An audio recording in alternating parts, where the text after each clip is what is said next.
आइए आज हम बनाते हैं ग्रेवी वाला करेला।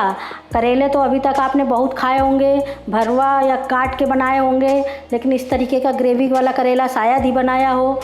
तो आइए बनाना शुरू करते हैं ग्रेवी वाला करेला। तो ग्रेवी वाला करेला बनाने के लिए करेलों को इस तरीके से हमने छील कर ले लिया है। और ये ग्रेवी के लिए 3 टमाटर, अदरक ये छिली हुई, और ये लहसुन और ये प्याज 2 बारीक कट करके लिया है। तो आइए बनाना शुरू करते हैं ग्रेवी वाला करेला।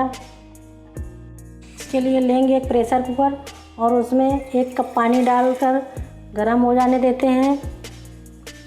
और जब तक पानी इसका गरम हो रहा है, इन करेलों को हम अच्छे से पानी से धुलकर साफ़ कर लेते हैं। तो देखिए पानी गरम हो चुका है। अब इस गरम पानी में ये करेले डालकर हम बॉयल कर लेते हैं।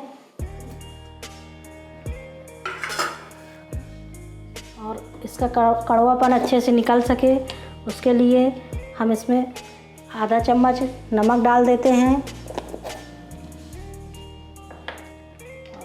नमक को इस तरीके से मिक्स कर देंगे और इनका कड़वापन अच्छे से निकल जाए उसके लिए हम इसमें एक सीटी लगा लेते हैं।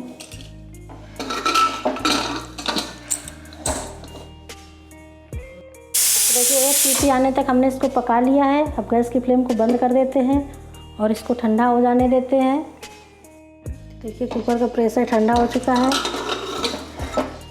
अब करेलों को अब हम एक प्लेट में निकाल लेते हैं छन्नी से और इनको ठंडा होने के लिए रख देते हैं।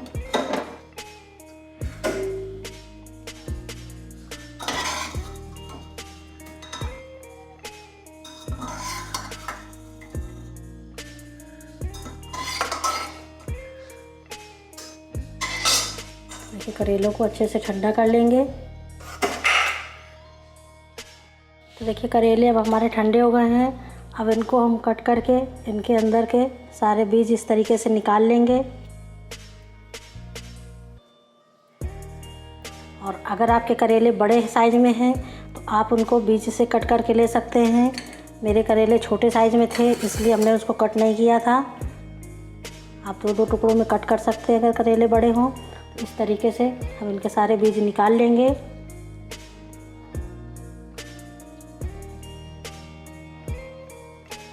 बॉयल होने के बाद आसानी से सारे बीज निकल जाते हैं।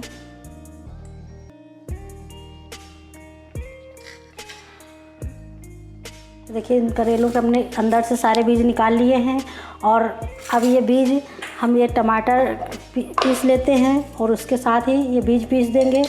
लेकिन जो बीज सॉफ्ट हों आप बस वही यूज़ करें। अगर सख्त हैं बीज तो उनको अलग हटा देते हैं, वो नहीं डालेंगे जो बीज सख्त होंगे। और इसी में ये कट करके टमाटर डाल के इसको भी पीस लेते हैं और सारी चीज़ों को पीस कर तैयार कर लेते हैं। तो देखिए टमाटर हमने डाल दिया है और इसी में अदरक को इस तरीके से टुकड़े कट के डाल देंगे तो अदरक जल्दी पीस जाएगा।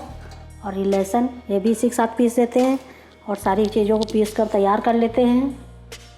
तो देखिए सारी चीज़ों को हमने पीस कर तैयार कर लिया है। अब हम इसकी ग्रेवी बना लेते हैं। तो देखिए अब एक कढ़ाई में लेंगे हम 2 चम्मच तेल।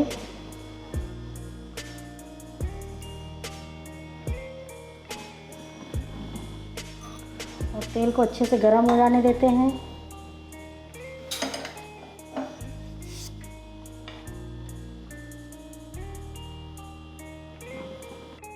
और तेल अब हमारा अच्छे से गर्म हो गया है। अब हम इसमें डालेंगे 1 पिंच हींग,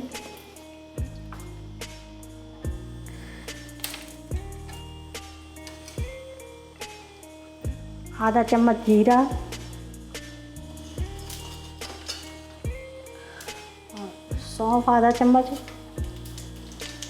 ये सारी चीज़ों को अच्छे से चटक जाने देंगे।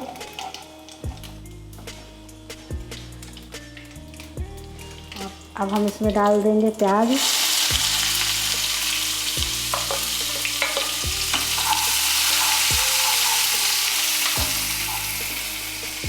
प्याज को अच्छे से भून लेते हैं। तो देखिए प्याज हमारी भून चुकी है। और अब हमने इसमें जो टमाटर की प्यूरी पीस के रखी है ये डाल देते हैं।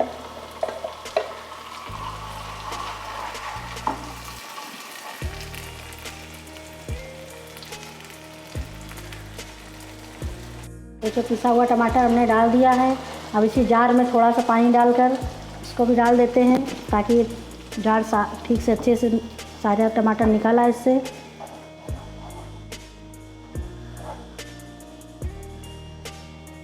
और टमाटर डालने के बाद अब हम इसमें डाल देंगे नमक। नमक टेस्ट के अकॉर्डिंग ही डालिएगा क्योंकि करेले उबालने में भी हमने नमक डाला था और नमक डालने से टमाटर जल्दी पक जाएगा, इसलिए हमने नमक डाला है। नमक डालने के बाद इसको ढककर अच्छे से पका लेंगे ताकि टमाटर और प्याज हमारी अच्छे से पक सके। तो देखिए जब तक टमाटर पक रहा है तब तक दूसरी साइड में हम रखेंगे एक पैन और उसमें थोड़ा सा तेल डाल देते हैं और तेल को अच्छे से गरम कर लेंगे। गरम करने के बाद इसको फैला लेते हैं पूरे में। और तेल अब गरम हो गया है। अब इसमें ये करेले रखकर सैलो फ्राई कर लेते हैं।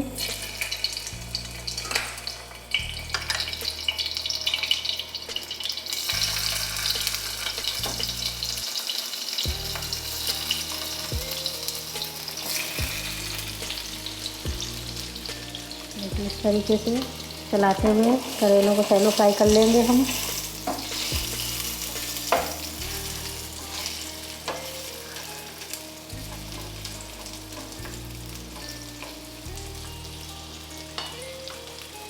आपके करेले अगर बड़े बड़े साइज़ में हैं तो आप छोटे छोटे टुकड़ों में कट कर सकते हैं। बीच से दो दो टुकड़े कट कर सकते हैं, जैसे भी आकार के चाहें वैसे कट कर सकते हैं। हमारे करेले छोटे छोटे थे इसलिए हमने नहीं कट किया है। और इनको इस तरीके से उलटते पलटते फ्राई कर लेंगे। तो देखिए इस तरीके से करेलों को पलटते हुए हमने सैलो फ्राई कर लिया है। और बस अब हम गैस की फ्लेम को बंद कर देते हैं और अपनी ग्रेवी जो पक रही है उसको चेक कर लेते हैं। अब देखिए जो टमाटर हमारा पक रहा था इसको चेक कर लेते हैं हम।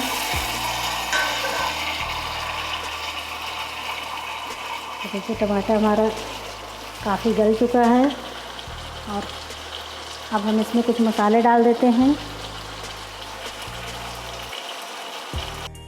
तो मसालों में हम इसमें हल्दी पाउडर डाल देंगे, आधा चम्मच हल्दी पाउडर, और 1 चम्मच धनिया पाउडर और लाल मिर्च पाउडर 1/4 चम्मच डालेंगे हम, क्योंकि करेले हैं थोड़े कड़वे होते हैं, इसमें मिर्ची बहुत कम ही डालते हैं, इसलिए इस तरीके से हमने सारे मसाले डाल दिए हैं इसमें। और इसको और अच्छे से पक जाने देंगे।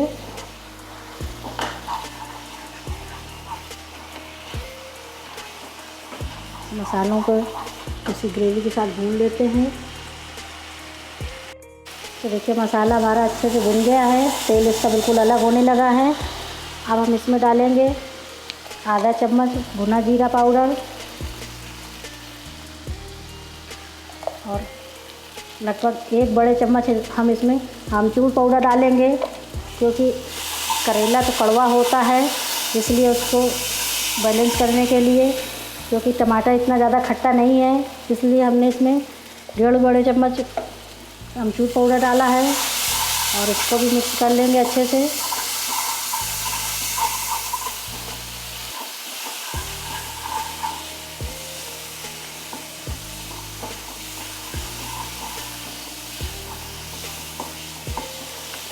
तो देखिए मसाला हमारा अच्छे से भुन गया है।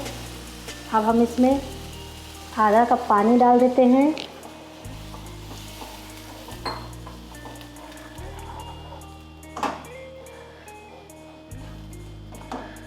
और पानी डालने के बाद इसको ढककर 1 उबाल आने तक पका लेते हैं।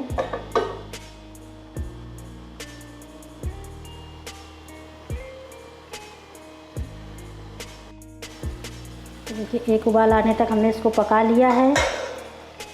और अब हम इसमें थोड़ी सी कसूरी मेथी डाल देते हैं। उसको इस तरीके से हाथों से क्रश करके डालेंगे। कसूरी मेथी डालना बिल्कुल ऑप्शनल है, अगर आप नहीं डालना चाहते तो इसको स्किप कर सकते हैं। और इसको भी इसी मिक्स कर देंगे। और अब हम इसमें ये फ्राई किए हुए करेले जो हमने रखे हैं ये इसी में डाल देते हैं और करेला डालने के बाद गैस की फ्लेम को लो कर देते हैं और लो फ्लेम पर इसको अच्छे से 3 से 4 मिनट तक पका लेते हैं ताकि ग्रेवी पूरी करेलों में भर सके।